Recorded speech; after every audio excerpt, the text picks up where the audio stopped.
17 জানুয়ারি সন্তানের চিকিৎসার জন্য কলকাতায় গিয়েছিলেন পরিমণি। দিন কয়েক পরই অভিনেত্রী জানান তার সন্তান পূর্ণ অনেকটাই সেরে উঠেছে। এবার কলকাতার হলুদ ট্যাক্সি দেখে সন্তানের আনন্দ ভক্তদের সঙ্গে ভাগাভাগি করে নিলেন পরিমণি।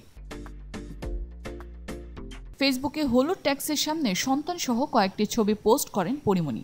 লিখেছেন, গতবার যখন কলকাতায় এসেছিলাম তখন এয়ারপোর্ট থেকে বাজানকে একটা খেলনা ট্যাক্সি কিনে দিয়েছিলাম।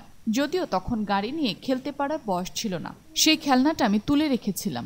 এখন সে গাড়ি নিয়ে খেলে। তার সব গাড়ির ভেতর ওই ট্যাক্সিটাই তার বেশ পছন্দের একটা। এবার সে যখন সত্যি ট্যাক্সি দেখলো, খুব উত্তেজিত হয়ে আমাকে বোঝানোর চেষ্টা করছিল, আরে এটা তো আমি চিনি, এটা দিয়ে তো আমি খেলি। শরীফুল রাজের সঙ্গে বিবাহ বিচ্ছেদের পর পরিমণি স্পষ্ট জানিয়ে দিয়েছেন ছেলের সম্পূর্ণ দায়িত্ব তিনিই নেবেন। তেমন কথা মতোই ছেলেকে দুহাতে আগলে রেখেছেন তিনি। রাজ্যের অসুস্থতার খবর ছড়িয়ে পড়ার পরেও সেভাবে রাজকে দেখা যায়নি। অনেকদিন পর সামাজিক যোগাযোগ মাধ্যমের পাতায় ছেলেকে নিয়ে একটি পোস্ট করেন রাজ। পরির সঙ্গে বিচ্ছেদের পর সেভাবে সামাজিক যোগাযোগ মাধ্যমের পাতায় তেমনভাবে লক্ষ্য করা যায়নি তাকে।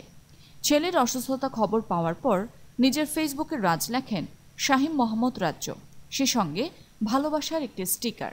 কিছুদিন আগেই নায়িকা ফেসবুকে পোস্টের মাধ্যমে জানিয়েছেন রাস্তার পাশে ফলের দোকান থেকে ফল খেয়ে অসুস্থ হয়ে পড়েছেন তিনি সহ তার পরিবারের 5 জন সদস্য। এরপরই সবাইকে হাসপাতালে ভর্তি করা হয়। সবাই সেরে উঠলেও রাজ্য সুস্থ হচ্ছিল না, তাই 17 জানুয়ারি সন্তান সহ কলকাতায় যান পরিমণি।